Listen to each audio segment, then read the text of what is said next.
হিন্দুদের মূর্তি রক্ষার আন্দোলনে আওয়ামী লীগ যদি সংযুক্ত হয় তাহলে এর দায়ভার হিন্দু সম্প্রদায় নিবে না, সাফ জানিয়ে দিচ্ছে। আমরা কোনো আওয়ামী লীগের দালাল না, আমরা ভারত থেকে এই দেশে ভেসে এসেছি নাই, আমরা এদেশের সাধারণ নাগরিক। তো কোনো আওয়ামী লীগের দালাল যদি এখন হিন্দুদের উপর দয়া মায়া দেখায় তারা যদি অতিরিক্তভাবে নিজেদের ঘাড়ে নিতে চায় তাহলে এর দায়ভার আমরা নিতে রাজি নয়। এর উপরে সরকার পদক্ষেপ করবে। এই মহিলা যদি কোথাও কোনো জায়গায় কোনো স্লোগান বা কোনো বিবৃতি দিয়ে থাকে তার দায়ভার আমরা দিতে রাজি না, এটা সম্পূর্ণ তার একা ব্যক্তিগত সিদ্ধান্ত। তিনি কালকে যখন আমাদের স্লোগানের সমাবেশে এসেছিল আমরা তাকে কিন্তু বের করে দিয়েছিলাম সেখান থেকে।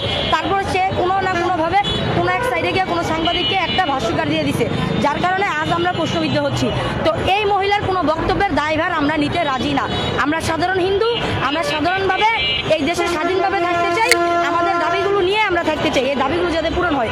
কোনো আওয়ামী লীগের মানুষ যদি এখানে এসে হিন্দুদের উপর দরদ দেখিয়ে তারপর সেই স্লোগান দিয়ে যায় সে দায়ভার আমরা নেব না। আমরা দল মত